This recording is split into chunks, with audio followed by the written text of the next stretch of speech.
Well met, dear friends. It seems some more of life's pages have turned, and we are glad to find you back here in our company again. Today, we hope to find ourselves taking a spookier turn. After soaking up the dazzling sunshine at Avebury's ancient stones, we longed to head deep into the bone chalk earth and made a beeline for the Hellfire Caves.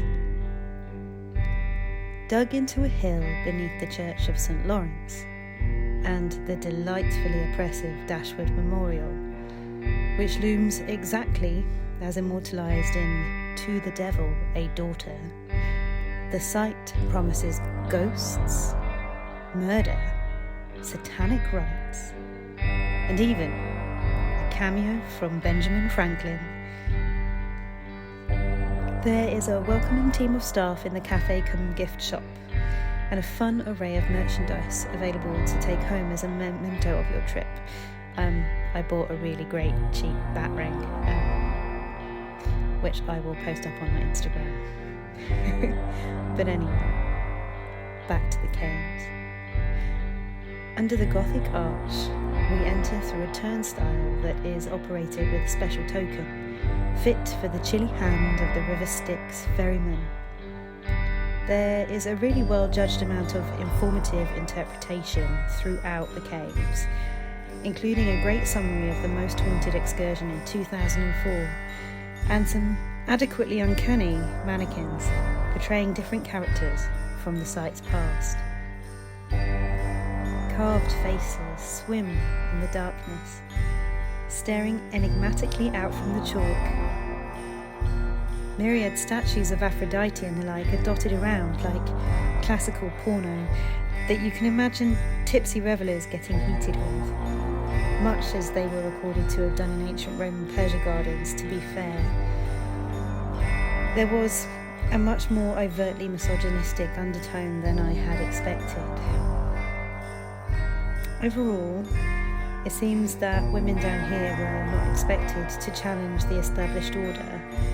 Rather, they were asked to perform and fulfill the same roles below ground in the surface of the Hellfire fraternity as they would have done above.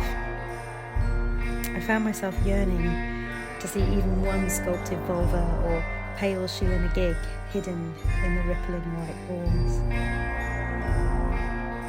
The temperature drops, but I have never felt less at risk of encountering a haunting.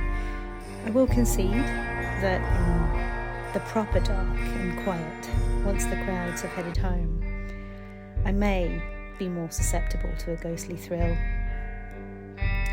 Built as an environment where the morality of the Christian Church could be thrown into question and interrogated whilst having a good knees up, no less, the place smacks very much of the living, of vitality and human curiosity, of the desire to challenge, to explore political and philosophical ideology, but also very much of the desire to mould the very landscape, to overtly wield power, to control.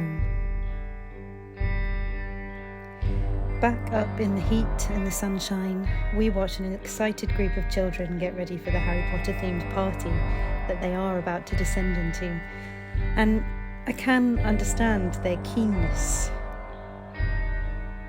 to go play down in these unnatural caverns. The fact remains that this underground folly would still be one hell of a place to have a party, and it is the surfeit of stories attached to this place that offer the chill up the spine, as is only right and proper. So, I suggest you visit and see for yourselves. This is a remarkable and interesting place, and in the right frame of mind, on a dark and gloomy day, with creepy tales swirling around in your head, it could absolutely offer you the kind of spooky thrill promised by the Gothic romance of its reputation. Have you been to the caves? As ever, we invite you to share your memories, stories, or legendary tales in the comments. Or do you have any incredible tales of your own that have emerged from under the East Anglian earth? let us know. But for now, I bid thee well, dear friends. May we meet again in the turn of only a few pages.